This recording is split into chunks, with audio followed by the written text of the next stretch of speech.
आज की इस खास न्यूज़ चर्चा में स्वागत है। आज 26 मई 2026 है और इस वक्त अमेरिका और ईरान के बीच जो हालात बन रहे हैं ना, वो किसी बड़ी जियोपॉलिटिकल पजल से कम नहीं है। एक तरफ जमीन पर सीधे सैन्य हमले हो रहे हैं, तो दूसरी तरफ बंद कमरों में कूटनीति यानी डिप्लोमेसी चल रही है। ये दोनों चीजें एक साथ कैसे हो रही हैं? चलिए, बिना किसी देरी के आज हम सिर्फ तथ्यों के आधार पर इस पूरी स्थिति को डिकोड करते हैं। ओके, तो जल्दी से देख लेते हैं कि आज के इस चर्चा में हम किन मुद्दों को कवर करने वाले हैं। पहला, ईरान में हुए नए अमेरिकन सैन्य हमले। दूसरा, मिलिट्री और डिप्लोमेसी के बीच का विरोधाभास। तीसरा, अब्राहम अकॉर्ड्स यानी अब्राहम समझौते को बढ़ाने की कोशिश। चौथा, शांति के रास्ते में आने वाली क्षेत्रीय बाधाएं। और आखिर में आगे का अनिश्चित रास्ता। तो शुरुआत करते हैं पहले हिस्से से। Breaking, US strikes in Iran. सीधे ग्राउंड जीरो से आ रही इस सबसे बड़ी खबर पर नजर डालते हैं। जमीनी हकीकत यह है कि अमेरिकन सेना ने दक्षिणी ईरान में कुछ बहुत ही स्पेसिफिक टारगेट्स पर हमले किए हैं। अब ये टारगेट्स क्या थे? मुख्य रूप से उन मिसाइल लॉन्च साइट्स को निशाना बनाया गया है जहां से खतरा हो सकता था। इसके अलावा समुद्र में माइंस यानी बारूदी सुरंगें बिछाने वाली नौकाओं पर भी सीधे हमले किए गए हैं। ये हवाई बातें नहीं हैं, बल्कि इस वक्त की ठोस सैन्य कार्रवाई है। अब सवाल उठता है कि इन हमलों के पीछे अमेरिका का आधिकारिक तर्क क्या है? यूएस सेंट्रल कमांड के प्रवक्ता कैप्टन टिम हॉकिंस का ये बयान इस मुद्दे को समझने के लिए बहुत अहम है। उन्होंने स्पष्ट कहा है कि ये हमले ईरानी सेनाओं के खतरों से अमेरिकन सैनिकों की रक्षा करने के लिए किए गए थे। उन्होंने ये भी जोड़ा कि सेना चल रही युद्ध विराम वार्ता के दौरान संयम बरत रही है, यानी उनके मुताबिक ये एक पूरे सेल्फ डिफेंस का कदम है। खैर, अब बढ़ते हैं दूसरे हिस्से की तरफ, और सच कहूं तो ये बड़ा दिलचस्प है, द डिप्लोमैटिक डिस्कनेक्ट। देखिए, यहाँ एक बहुत बड़ा और अजीब सा विरोधाभास देखने को मिल रहा है। एक तरफ मिलिट्री रियलिटी है, जहां आत्मरक्षा के नाम पर मिसाइल दागी जा रही हैं और खतरों को न्यूट्रलाइज किया जा रहा है। लेकिन वहीं दूसरी तरफ डिप्लोमैटिक एम्बिशन देखिए।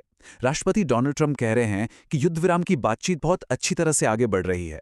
सोचिए, एक तरफ बॉम्ब गिर रहे हैं और दूसरी तरफ शांति वार्ता के सफल होने के दावे हो रहे हैं। ये अपने आप में एक बहुत बड़ा कॉन्ट्रडिक्शन है। और इसी विरोधाभास के बीच कहानी में एक नया और बड़ा ट्विस्ट आता है। तीसरा हिस्सा, एक्सपैंडिंग द अब्राहम अकॉर्ड्स।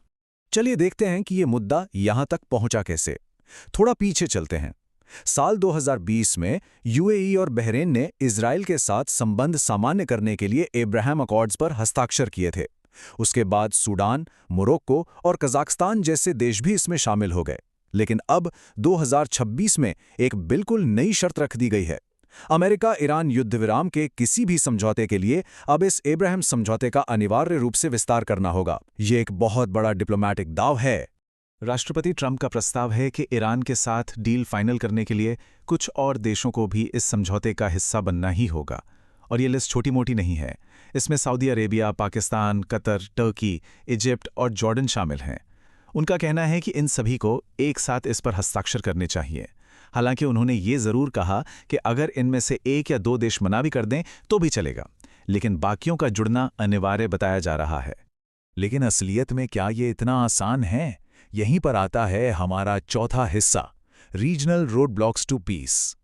अब इस स्लाइड को ध्यान से देखिए, ये पूरी स्थिति को साफ कर देगी। इजिप्ट और जॉर्डन के पास पहले से ही इजराइल के साथ लंबी शांति संध्या है, तो वहां उतनी दिक्कत नहीं है। लेकिन असली रुकावट सऊदी अरेबिया और पाकिस्तान है। सऊदी अरेबिया ने साफ कर दिया है कि इजराइल के साथ किसी भी तरह के सामान्य संबंध के लिए फिलिस्तीनी राज्य यानी पैलेस्टीनी स्टेटहुड का एक स्पष्ट रास्ता होना चाहिए। और बिल्कुल यही कड़ी शर्त पाकिस्तान की भी है, जिसके तो आज तक इजराइल के साथ कोई राजनयिक संबंध ही नहीं रहे हैं। तो ये दोनों देश इस वक्त शांति वार्ता के बीच एक बहुत बड़ी दीवार बने हुए हैं। और ये नया डिप्लोमैटिक ट्विस्ट कितना अनएक्सपेक्टेड था, इसका अंदाजा अमेरिका में पाकिस्तान के पूर्व राजदूत मसूद खान के इस बयान से लगाया जा सकता है। वो कहते हैं कि इस मोड़ पर अब्राहम अकॉर्ड्स को लाकर खड़ा करना डिप्लोमैटिक प्रक्रिया को एक बिल्कुल नया आयाम दे देता है, क्योंकि ये मुद्दा तो पहले एजेंडा में था ही नहीं। उनका ये बयान दर्शाता है कि कैसे जियोपॉलिटिकल डिप्लोमेसी में अचानक से पुराने समझौतों को नए क्लेशों के साथ जोड़ दिया जाता है। पर हाँ, उन्हें अभी भी उम्मीद है कि डिप्लोमेसी अपना काम कर रही है। तो आखिर इन सब का निष्कर्ष क्या निकलता है? हम पहुंच गए हैं आखिरी हिस्से पर, द अनसर्टेन पैथ फॉरवर्ड। देखिए, आज का सबसे बड़ा और ज्वलंत सवाल यही है, क्या ये तमाम क्षेत्रीय शक्तियां इस नई डील को स्वीकार करेंगी? क्या सऊदी अरेबिया और पाकिस्तान सिर्फ अमेरिका और ईरान के बीच सीज फायर करवाने के लिए अपनी बरसों पुरानी फॉरेन पॉलिसी को बदलेंगे? ये एक ऐसी पुज्जे है जिसका हर टुकड़ा कड़ी शर्तों से जुड़ा हुआ है। तो जाते जाते इस बात पर गौर कीजिए। एक तरफ दो देशों के बीच चल रहा सैन्य संघर्ष है और उस संघर्ष की शांति को अब एक बेहद बड़े बहुराष्ट्रीय समझौते से जोड़ दिया गया है।